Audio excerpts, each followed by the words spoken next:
Сайн мэцхан уу. За өнөөдрийн хичээл экологийн хичээл байгаа тийм ээ. Экологийн хичээлийн 2 дахь лекц явж байна. За өмнөх хичээл ойлгож байна уу манайхаа?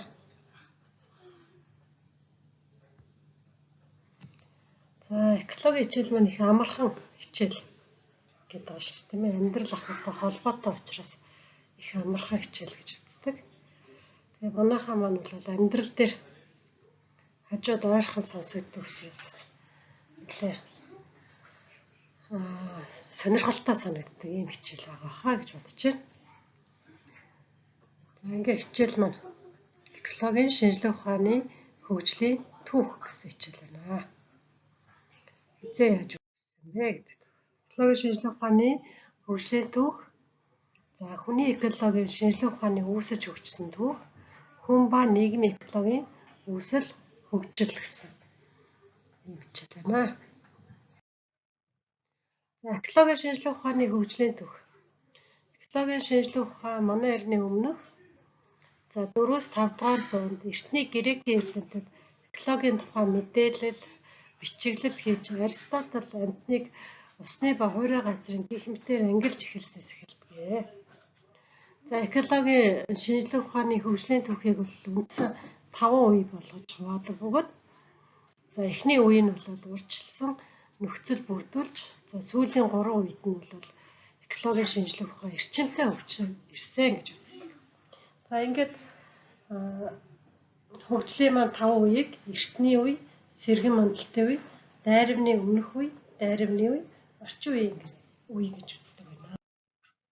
За эртний үе гэдэг нь бол манай эртний өмнөх 4-5 дугаар зуунд эртний грекийн философч Анаксимандр, Ксенофон, Эмпидокл зэрэг эрдэмтэд ургамал амьтдын гарал үүсэл, амьд биеийн өсөлт, хооллолтын учир шалтгааныг тайлбарлахаар оролдож эхэлсэн үе бол эртний үе гэж үздэг. За сэргэн мандалтын үе бол биологийн салбар шинжилгээ ухаан эрчимтэй хөгжиж 17 дугаар зуунд Францад материалист философи эрчимтэй хөгжсөн үеийг бол сэргэн мандалт гэж үздэг. За амьд байгалыг танин мэдэх шинжилгээ ухааны хөргөжинд хэлсэн ба түүний гол төлөөлөгч бол Ж. Бюфон гэдэг хүн юм аа. За ингээд ерөнхийдөө бол материалист философчдын биологийн шинжилгээ ухаан болон экологийн шинжилгээ ухааныг үүсгэж хөгжүүлсэн байдаг. За энэ нь бол 1707-аас 1788 оны үед байжээ. За 3 дахь үе нь бол дайравны өмнөх үе. За экологийн шинжилгээ ухааны онолын суурь тавигдаж эхэлсэн үе гэж үзэх бөгөөд за Францын эрдэмтэн Де Мали амьд биеийн цохилтгооны талаар бичиж зохилдсон нь үлдэж зохилдоогүй нөхөн гэсэн үзэл санааг гаргасан үеийг бол дайравны өмнөх үе гэж нэрлэдэг байна. За энэ үеийг дараагийн үе нь бол дайравны үе байна. За энэ үеийн судлаачдын гол төлөөлөгч нь бол Чарльз Дарвин бөгөөд 1859 онд байгалийн шалгалтын замаар зүйл үүсэх гэдэг номоор хэвлүүлэхдээ эволюцийн орлыг дэвшүүлэн амьд байгалийн өөрчлөл хөгжил, оршин тогтох зүй тогтолцоог нээн илрүүлснээр чухал ач холбогдолтой боллоо.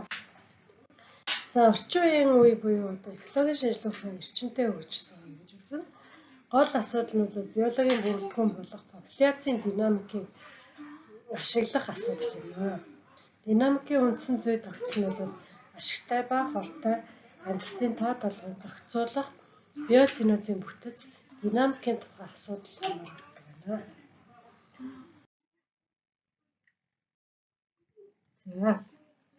За тэгэхээр экологийн шинжилгээ ухаан үүсэж хөгжихэд хүний амьдралын хэв маягууд бол чухал нөлөө үзүүлсэн байна. За жишээлбэл энэ дээдлэл дээр бол дундад зууны үед оршин тогтнох байдлаар тийм ээ байгальтайгаа харьцаж байгаа тухай анхны барилга байгууламж баригдсан аал орчинд газар нутаг хүмүүс бид нар тусгаарлаж авах тийм ээ улс орны хил хязгаарыг тогтоох зорилгоор дэлхийн ертөнцийн болсон үйл явдлаас шалтгаалаад экологийн асуудлууд тавигдж байсан талаарх байна. За дараагийнх нь болохоор энэ дундад зууны үед бол сашин шүтлэгт их олноороо итгэж нэг дор суурьснараа одоо байгаль орчин бохирдол их үүссэн, за мөн одоо өвчлөл их үүссэн шалтгааныг бас харуулсан юм хоёр зураг харагдаж байна. За хүний экологийн шинжлэх ухаан үүсэж хөгжсөн түүх. За янз бүрийн бие махбодын хооронд болон хүрээлэн буй орчин, хүн ба хүн нийгмийн харилцан шүтэлцлийн тогтолцоог судалдаг байгалийн болон нийгмийн тухай мэдлэгийг нэгтгэсэн шинжлэх ухаан нь бол одоо хүний экологи маа гэж үздэг. За манай эртний өмнөх нийтийн толлоос өмнөх гэж ярьдаг тийм ээ 460-аас 367 онд Гиппократ хүрээлэн буй орчин болон хүний эрүүл мэндэд сөргөөр нөлөөлдөг гэсэн саналыг дэвшүүлж, за Аристотель 384-өөс 322 оны үед л амьтдыг амьдрах хэв маяг хооллох аргаар нь ангилж орчны цаг үеэр газар нутгийн онцлогоос нь хамааран 500 гаруй төрлийн амьтдын зан үйлийг бичиж тэмдэглэснээр одоо хүний экологийн шинжлэх ухаан үүсэж хөгжсөнийг илтгэж байдаг байх нэ. За дундад зууны үед бол одоо шашны номлол экологийн шинжлэх ухааны хөгжлийг саатуулсан гэж үзэх бөгөөд тухайн үед бол Германы эмч Парацельсийн зохиолуудад байгалийн хүчин зүйлс нь хүний бие махбодод хэрхэн нөлөөлдөг талаар тусгагдсан баримтуудыг тусгаж байсан байна. За сэргэн мандалтай үед бол байгалийн шинжлэх ухаан цаашид эрчимтэй хөгжсөн ба тухайн үед бол Рожер Бекон 1914-өөс 1294 оны үед амьдарч байхдаа тодорхойлж байсан бол Альберт Великий одоо 1200-аас 1280 оны хооронд амьдарч байхдаа ургамлын тухай, амьтны тухай зохиолуудыг гаргаж ирж, за түүн дээр экологийн анхны санаануудыг дэвшүүлж байжээ. За эдгээр зохиолуудад амьд ба амьгүй биетүүд одоо хүрээлэн буй орчиндөө шууд хамааралтай болох зарим ургамал амьтдын орчны нөлөөгөөр хувирах чанарын тухай баримтуудыг бас олсруулж гаргасан байдаг байна. За 17 дугаар зууны эхэнд бол микроскоп зохиогдсноор түүний тусламжтайгаар Антон ван Левенгук популяцийн тооны зохицуулгыг судалж бас тодорхойлж гаргаж ирсэн ийм судалгааны үеийг бол сэргэн мандалтын үе гэдэг байна. За байгаль судлаач Францын эрдэмтэн Ж. Бюфон өөрийн байгалийн түүх болон олон бод зохиолуудтай амьтан ургамлын аймгийн нэгдмэл байдал, тэдгээрийн орчинтойгоо харилцаа холбоотой байдаг тухай санаа гаргасан байна. За 18 дугаар зуунд Шведийн байгаль судлаач Карл Линнэ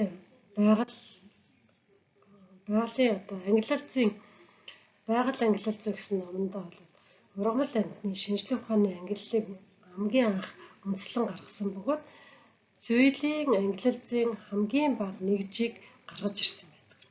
Зүйлийг ангилж нэршлиг тогтоосон бөгөөд одоо хамгийн зөв тийм ээ зүйл бол хамгийн жижиг нэгж нэмаа гэж тодорхойлж гаргаж ирсээр амжилттай болсон байдаг байна. За Францын байгаль судлаач Жан Батист Ламарк бол 1744-өөс 1829 онд амьдарч байхдаа зоологийн гүн ухаан буюу одоо амьтан судлалын гүн ухаан номонд бол амьтдын дасан зохицлыг тайлбарласан байдлаар экологийг бас судалж гаргаж ирж байжээ. За дээр дурдсан эрдэмтдийн зургийг энд харуулсан байна. За Карл Линнэ, за Жан Батист Ламарк, Чарльз Дарвин, Эрнест Бернх Беккер. За тэгээ мэдээж эрэг одоо ангилалцын анхны системийг боловсруулсан хүн бол Карл Линнэ байна. Жан Батист Ламарк нөгөө үеэс одоо байнгын хөгжиж дэвшиж байдаг гэсэн өсөлт гэдэг юм тийм ээ. Өсөлттэй дэвшин дээшилж байдаг юм аа. Өөрчлөлт байдаг юм аа гэдгийг гаргаж ирсэн. Мөн биологийн шинжлэх ухаан биолог гэдэг нэр томьёог гаргаж ирсэн хүн бол Ламарк юм аа гэж үздэг. За Чарльз Дарвин бол биологийн шинжлэх ухаан буюу эволюцийн онол дасан зохицол тийм ээ амьд биесийн дасан зохицлын тухай номыг бичсэн хүн бол Чарльз Дарвин гэдэг эколог гэдэг нэр томьёог шинжилгээ ухаанд оруулж ирсэн хүн бол Геккел байх нэ. За 1959 онд байгалийн шалгарлаар зүйл үүсгэх номонд Чарльз Дарвин байгалийн шалгарал ба амьдралын төлөөний тэмцлийн тухай бичсэн нь экологийн шинжилгээ ухааны эхлэл болсон гэж үздэг. За экологийн шинжилгээ ухааны эцэг гэгдэх Геккел нь экологийг байгалийн эдийн засаг гэж тодорхойлж байсан бөгөөд энэхүү тодорхойлолт нь бол одоо экологи гэдэг нь байгалийн эдийн засгийг танин мэдэх явдал юм аа. Өөр хоорондоо харилцаа уялдаатай амтан ургамал амьтдыг эсрэг бус харилцаа холбоонд оруулан орчны органик ба органик бус нэгдлүүд ургамал амьтны бүхэл харилцаа үйлчлэлийг нэгэн зэрэг одоо судалж гаргаж ирснээр онцлог гэж үздэг. За Чарльз Дарвин бол экологи бол орчин тогтнохын төлөө тэмцэл байгаль дээрх харилцаа холбооны бүх талуудыг судалдаг шинжилгээ ухаан гэж тодорхойлсноор ололт амжилттай явдаг байх нэ. За Америкийн амьтан судлаач Forbes 1995 онд хөдөө аж ахуйн ортон шавжийн тухай нийтлэлтэй экологийн дэлгэрэнгүй тодорхойлтыг өгсөн байдаг. Энэ нь бол экологи гэдэг нь өргөн хүрээтэй нийлмэл шинжилгээ ухаан юм аа. Гэхдээ нэг талаас түүний өргөн хүрээ ач холбогдлыг нөгөө талаас хөдөө аж ахуйн хөгжил бүхэлдээ түүнээс хамаардгийг мэдсэн цагт л түүнийг ойлгоно гэж хэлсэн байдаг байна. Тэгэхээр Чарльз Дарвины бүх сургаалууд үүнд хамаардгаа гэдгийг бас тодорхойлж өгсөн байдгаараа онцлог байх нэ. За амьтан судлаач газар зүйч Северцов 1927-оос 85 оны үед амьдарч байхдаа амьтдын амьдрал дахь улиран давтагдах өөрчлөлт тэдний шилжилтийн зүй тогтолцоог тогтоож амьтдын бүсчилсэн тархалтын тухай сургаалыг боловсруулснараа экологийн шинжилгээ ухааны хөгжил тодорхой хэмжээнд оруулсан гэж үздэг судлаач байна. За биологийн бусад салбаруудтай харилцан үйлчлэлцсний үр дүнд экологийн асуудал ба аргууд тодорч бусад шинжилгээ ухааны адил түүний онолын үндсийг боловсруулсан үеэс эхлэн бие даасан шинжилгээ ухаан болон хөгжсөн Германы гидробиологч Мейбус бол 1925 оноос 908 онд амьдарч байхдаа одоо биоцинозын тодорхойлтыг бол чухал ач холбогдолтой байсан гэж тодорхойлсон. За биоциноз гэдэг нь юу вэ гэхээр био гэдэг нь амьд, циноз гэдэг нь бүрдэл. Аливаа амьд байсын бүрдэл чухал ач холбогдолтой маа гэж тодорхойлсон байна. За Швейцарын газар зүйч Шрейдер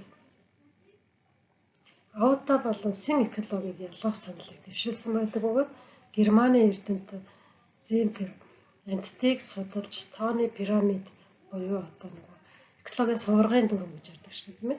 Энэ пирамид гэж нэрлэгдэх зүй тогтолцоог нээсэн байдаг байна. За Америкийн амьтан судлаач Дэвенпорт бол амьдрах орон зай бие махбодын оршин тогтнох чухал ач холбогдолтойг зааж өгсөн бөгөөд физик химийн хүчин зүйлийн нөлөөгөөр өргөн үрээтэй хоорондоо холбогдож байдаг урвалуудыг бас тусгаж өгсөн байх нэ. За ийм байдлаар одоо экологийн шинжилгээ ухаан үүсэж хөгжсөн гэж үздэг байна. За экологийн хөгжилд Оросын албаны улсын эрдэмтэн Сукачи том хувь нэмэр оруулсан байх ба биоциноз нэг томьёог шинжилгээ ухаанд нэвтрүүлсэн. За Сукачи үндэслэснээр биоциноз нь Английн ургамал судлаач Теслигийн үндэслэсэн экологийн тогтолцоо гэсэн ойлголттой ижил нэг утгатай юм аа гэж үзэж байгаа. За био гэдэг нь бол амьд бие, гео гэдэг нь амьгүй бие, циноз гэдэг нь бүрдэл. Амьтан амьгүй биесийн бүрдлийг ерөнхийдөө биоциноз буюу өөрөөр экологийн тогтолцоо юм аа гэж тодорхойлсон байна. Тэгэхээр Сукачи болон Тесли одоо нэг зүйлийг хоёр өөр нэр томьёогоор илэрхийлсэн бөгөөд агуулгын үед бол ижилхэн байжээ. За биоцинозын хил хязгаарыг одоо ургамлын бүлгэмдлэр тайлбарласан байдаг байна. За мөн экологийн тогтолцооны хил хязгаарыг орон зай хэмжигдэхүүнээр ялгаж заагалдаг арай ялгаатай болсон байдаг байна. Гэхдээ энэ бол агуулга нь нэг л санааг илэрхийлсэн байдаг байна.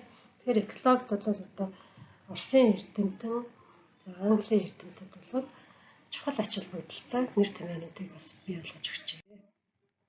За биосферийн тухай огтхоныг Австрийн геологч Зевс дэвшүүлсэн байна. За мөн эрдэмтэн Вернадский 1944 онд бол ноосферийн тухай өгүүлэлтэд хүн төрлөختөн манай дэлхийн тогтолцоонд асар ихээр нөлөөлдөг геологийн хүчин зүйл болж эхэллээ гэж тодорхойлсон байна. За тэгэхээр ноосфер гэдэг бол хүн мандал, хүний оршин амьдарч байгаа тэр тархац нутгийг хязгаарыг бол ноосфер гэдэг.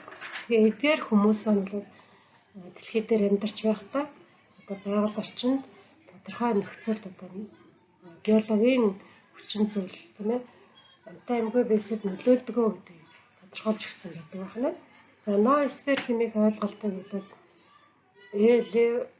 Леруа 1927 онд шинжлэх ухаанд түүнээс өмнө нэвтрүүлсэн байдаг байна. За түүний тодорхойлсноор бол ноосфер нь хүний нийгмийг түүний үйлдвэрлэлд хил болон ухамсарын бусад хэсгүүдтэй багтаасан дэлхийн бүрхэвч юм аа гэж тодорхойлж өгч байсан байна.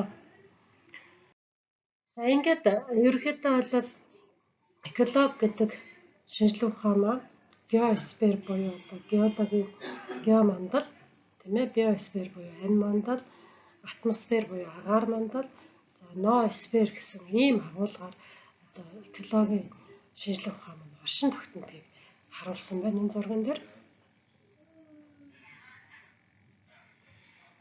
За тэгээд геосфер бол молекул юм аа. Биосфер бол эс юм аа тийм ээ. Атмосфер бол агаар юм аа. Тэгээд ноосфер нь бол хүмүүсийн оршин тогтнох нөхцөл бүрдэл юм аа. Энэ бүгдээс бол одоо экологи оршин тогтнож байгаа юм аа гэдэг тодорхойлсон. За хүн ба нийгмийн экологийн өсөл. Хүний экологийн салбар шинжлэх ухаан нь биологийн шинжлэх ухаанд амьд биетүүдтэй харилцаа холбооны системчилсан хандлага бий болгохтой зэрэгцэн хөгжиж ирсэн. Хүний экологийн их усвар нь антрополог, энтограф, соёлын хөгжлийн түүх, социологи, эдийн засаг, анагаах ухаан зэрэг шинжлэх ухаанд бий болсон бөгөөд ялангуяа гүн ухаан илүү их ач холбогдлыг хөгжсөн гэж үздэг байна. Нийгмийн хөгжил, байгалийн хүчин зүйлээр нөхцөлдөх топограф одоо нийтийн тооллын өмнөх 480-аас 377 онд агаар, ус, газар нутгийн тухай алдартай номондоо бичиж хүний нийгмийн хөгжил ба байгалийн хямралын тухай эртний грекийн түүхч Геродот нарт дурдж байжээ. За Платон нь бол түүний шав бөгөөд Аристотель шав болох одоо Аристотель хүний мөн чанар, улс төрийн бодлого, байгалийн нөхцлөөс хамаардаг хэмээн бас тодорхойлсон байна. Аристотель өөрийн улсын газар нутгийн тохиромжтой хэмжээ, хүн амын тоо, түүний өсөлтийг тайлбарлах оролдлого хийж байсан бөгөөд үүнээс үзэхэд нийгмийн ба хүний хөгжил, байгалийн нөхцлөөс хамаарах тухай сэтгэлгээ эрт дээр үеэс бүрэлдэж эхэлснийг харуулж байдаг байна.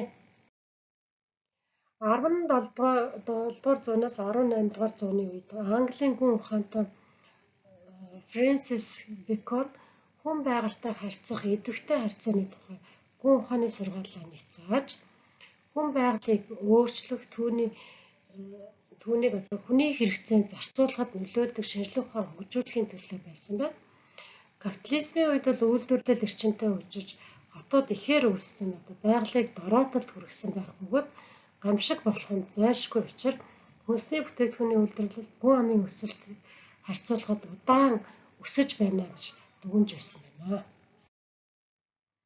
За тэгээ ерөнхийдөө бол хүмүүс бид байгальтай харьцаж эхэлсэн цагаас эхлээд тэр үйлдвэрлэл бий болгож ирсэн цагаас эхлээд асар ихээр одоо байгаль орчинд сөргөөр нөлөөлж эхэлсэн байна. За эхний зурган дээр бол газар ашигт малтмал олборлсны улмаас хэрхэн эдэрч сүрсэн байгааг харуулж байна. За мөн одоо ой модыг огцолсон байдал тийм ээ хог хаягдлыг хаясан байдал, усны бохирдлыг хэрхэн үүсгэж байгаа талаар бид нар бол байгальд одоо асар их ийм байдлаар одоо бохирдлыг үзүүлдэг байна гэдэг хэлж байна. За Английн эдийн засагч Адам Смит, Дэвид Рикардо нар бол нийгэм эрчимтэй хөгжиж харин байгалийн нөөц боломж хязгаартай тул цаашид эдийн засгийн хөгжил боломжгүй болно гэж баталж байсан үеийг илэрхийлсэн байна. За мөн Оросын сэтгэгч түүхч Соловьев бол өөрийнхөө бүтээлд хүний байгальтай хүнлэг харьцах үндсэн 3 нөхцөлийг эд баялаг нь хүний үйл ажиллагааны эцсийн зорилго байх ёсгүй. Хүн үйлдвэрлэлийн зэвсэг болох ёсгүй. Газарт хайр гамтай хандах ёстой юм а гэж илэрхийлж байсан байна. За энийг бол одоо дараах зургуудаар илэрхийлсэн. За эд баялаг гэдэг юм бол байгаль орчныг сүйтгэх ёсгүй. Хэдий ч нэ эд баялагтай байна гэд төдий ч нэ одоо газар нутг руу дайрах ёсгүй гэдэг хэлж байгаа. За тэгээ ямар их одоо байгаль орчныг сүйтгэж байгаа, ямар их одоо тэр эрэлт буюу тийм ээ ландшафтыг хэрхэн өөрчилж байгааг харуулж байна. Бидний хөгжил хэрхэн байгаль орчныг сүйтгэж өөрчилж байна вэ? За одоо эндээс эхлээд бид одоо байгаль орчноо хайрлаж хангах зайлшгүй шаардлагатай байна. Зохистой ашиглах хэрэгтэй байна гэдэг энэ зургаар харуулж байна. За энэ хүний экологи гэсэн ойлголт нь сонгодог экологтой бараг зэрэг үүссэн гэж үздэг. Эхлээд энэ нь бол нэр томьёоны үед нийгмийн социолог гэсэн нэр томьёогоор 1921 онд Америкийн нийгэм судлаач Франк Бриджес нар бол хүн амын хотын нөхцөл түүндх зан үйл зэргийг авч судалж үзээд ингэхдээ одоо ашигласан байна. Харьцуулан ашиглаж үзсэн судалгаанд. За хүний экологи гэдэг нэр томьёог 1974 онд Оросын албаны улсын шинжлэх ухааны газар зүйн хүрээлэн ба анагаах ухааны хүний бүтцийн хүрээлэнгийн бэлтгэсэн газар зүйн үзлийн онол аргачлал ба хүний экологийн мэтгэллийн нүүрэнд анх хэвлэж байжээ. За 1987 онд Оросын албаны улсын шинжлэх ухааны академийн тэргүүлэгчид биосфер ба экологийн судалгааны хөтөлбөр боловсруулах шийдвэр гаргасан. За Казначеев хүний экологийн одоо агуулгыг анх тодорхойлж байсан бөгөөд хүний экологи нь ард түмэн, хүн амын хүрээлэн буй нийгэм, байгаль орчинтой харилцаа үйлчлэлийг судлах бөгөөд шинжлэх ухааны туршилтын чиглэлийн судалгааны цогц юм а гэж тодорхойлж байжээ. За 1960-ад оны шинжлэх ухааны техникийн хөгжил экологийн хямрал өндөр хурдтай явж байгаа мөртлөө улмаар гүнзгийрч байгаад харгалзаад хязгааргүй хэрэглээ нь зөв зам эсэхэд эргэлзэж эхэлсэн. Тэгэхээр хүмүүс бидний хязгааргүй хэрэглээ бол одоо зөв үү буруу юу гэдэгт их анхаарлаа хандуулах хэрэгтэй. Үүний үр дүнд одоо байгаль орчныг хямрал үүсгэхгүй байж чадах уу гэдгийг бодох ёстой гэсэн санааг илэрхийлсэн байна. За дэлхийн хүн ам эрчимтэй өсөлтийн улмаас хот суурин газар зам хогийн цэгийн талбай тэлж байгаль доройтолд орж ихэнх ургамал амьтдын тархалтын ариал эрс багассан. Тэгэхээр би өмнөх хичээлдээ бас ярьжсэн дэлхийн хүн ам бид бол одоо амын тоо эрчимтэй өснөөрөө газар нутгийг асар ихээр охирдуулж байна. Энэ нь бол дороотлыг бий болгож байна. За энд одоо хэрэглээ ашиглаж байгаа байдлыг ярьж байна. Анх бол одоо байгаль дэлхийн ийм сайхан зохиц байжээ гэдэг тийм ээ. Тэгээ хүмүүс бид нар одоо газар тариалан эрхлэх одоо аж ахуй эрхэлсний үр дүнд одоо яах юм хэрэглээ маань өөрчлөгдөж ирсэн. Эцэст нь одоо бид нар баг зүүсэн байдлаар амьдрах болж байна. Байгаль орчноо асар их бохирдуулснаар тийм гэртээ ч одоо ингэ баг зүгээд амьдарч байна гэдэг илэрхийлсэн зураг байна. Тэгээ энэ бүгдээс үзэхэд одоо шинжлэх ухааны ололтыг ухаалаг зөв ашиглахгүй бол хүн төрөлхтөнд нөхөж болцсохгүй хор авшиг тарих аюултайг сануулж байна. За энэ бүгд нь экологид хандах хандлагыг өөрчлөх хэрэгтэй. Хүн төрөлхтөн биосферийн нөөц хязгаарлагдмал гэдгийг мэдэрч хүний олсон 100 жилийн турш явуулж ирсэн үйл ажиллагаа нь зарим ургамал амьтны зүйлийг устгаж дэлхий дээрх амьдралыг үгүй болгоход хүргэж байна гэдгийг ухамсарлах хэрэгтэй гэж үзсэн байна. За 1968 онд Италийн машины Fiat концерний дэд захирал. За Аврело Печ гэдэг хүн. За нөгөө Ромын клубын элтгэгч гэж яддаг шүү тийм ээ. Хэрвээ хүн амын тооны өсөлт, байгалийн нөөц ашиглалт, хүнсний бүтээгдэхүүн үйлдвэрлэх явцын хурд өнөөгийн их өөрөө энэ ирчээрээ яваад байвал дэлхийн хүн амын өсөлт дараачийн 100 жил байгалийн нөөц баялаг хүрэлцэхэ болно гэж хэлсэн. Дэлхийн хүн амын өсөлтөнд хүрэлцэхэ болно гэж хэлсэн.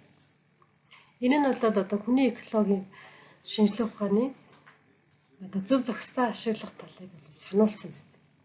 За хүний экологийн шинжилгээ ухааны хүний экосистемийг судлахын зэрэгцээ хүний популяцийн бүлгэмтлүүдийн хөгжлийн хэлбэрүүдийг судалдаг шинжилгээ ухаан гэж үзэж байгаа.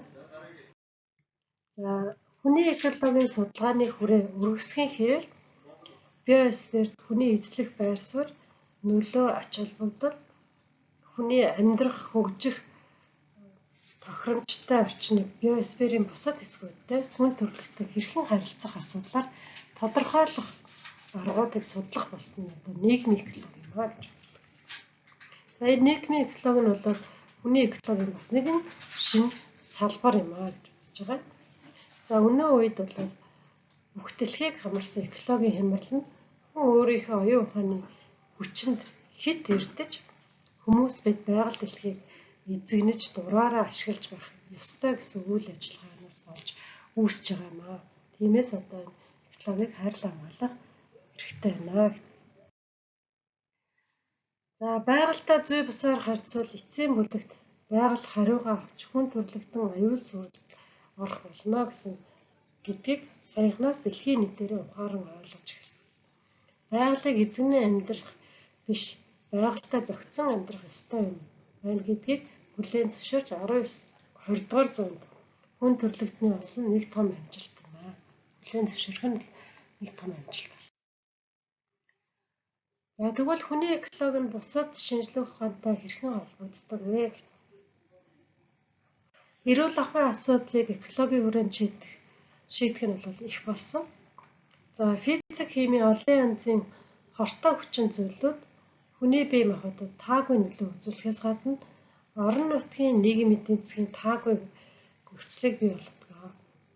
Бачимдал, албадмал, шилжилт зэргийн улмаас одоо сөрөг нөлөөлөл улам гүнзгийрсээр байна.